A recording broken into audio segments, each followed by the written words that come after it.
Blow a trumpet in Zion, and make a loud shout on my holy mountain. Let all the inhabitants of the land tremble, for the day of Yahweh is coming. Surely it is near, a day of darkness and thick darkness, a day of clouds and dense gloom.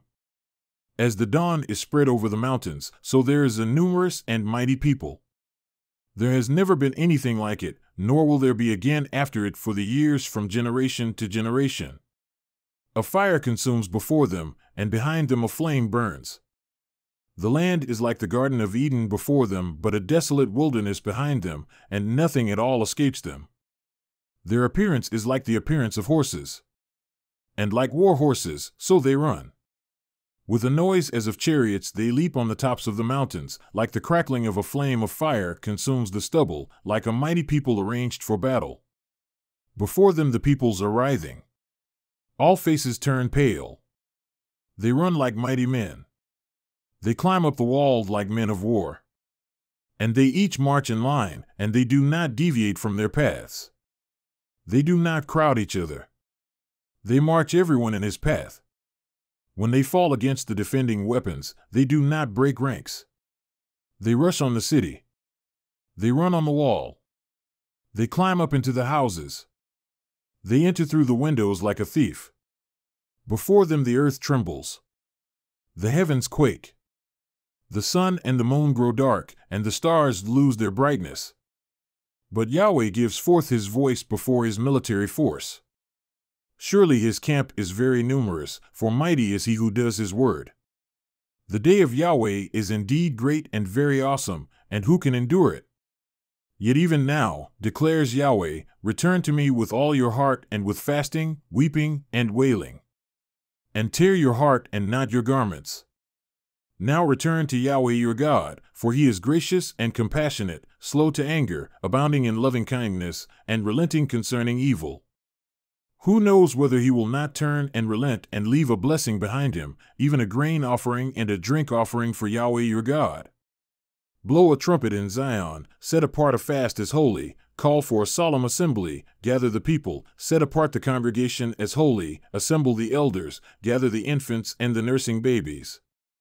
Let the bridegroom come out of his room and the bride out of her bridal chamber. Let the priests, the ministers of Yahweh, weep between the porch and the altar, and let them say, Pity your people, O Yahweh, and do not make your inheritance a reproach, a byword among the nations. Why should they among the peoples say, Where is their God? Then Yahweh will be zealous for his land and will spare his people. Then Yahweh will answer and say to his people, Behold, I am going to send you grain, new wine, and oil, and you will be satisfied in full with them. And I will never again make you a reproach among the nations.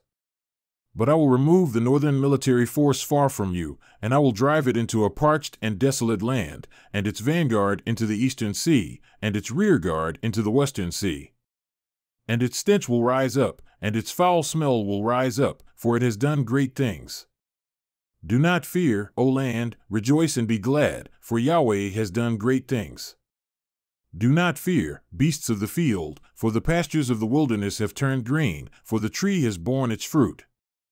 The fig tree and the vine have yielded their full force. So rejoice, O sons of Zion, and be glad in Yahweh your God, for he has given you the early rain in righteousness. And he has poured down for you the rain, the early and late rains as before. The threshing floors will be full of grain, and the vats will overflow with the new wine and oil. Then I will pay back to you in full for the years that the swarming locust has consumed, the creeping locust, the stripping locust, and the gnawing locust, my great military force which I sent among you. And you will have plenty to consume and be satisfied and praise the name of Yahweh your God, who has dealt wondrously with you. Then my people will never be put to shame. Thus you will know that I am in the midst of Israel, and that I am Yahweh your God, and there is no other. And my people will never be put to shame. And it will be afterwards that I will pour out my spirit on all mankind. And your sons and your daughters shall prophesy. Your old men will dream dreams. Your young men will see visions. Even on the male slaves and female slaves I will in those days pour out my spirit. And I will put wonders in the sky and on the earth, blood, fire, and columns of smoke. The sun will be turned into darkness and the moon into blood before the great and awesome day of Yahweh comes. And it will be that everyone who calls on the name of Yahweh will be delivered. For on Mount Zion and in Jerusalem there will be those who escape, as Yahweh has said, even among the survivors whom Yahweh calls.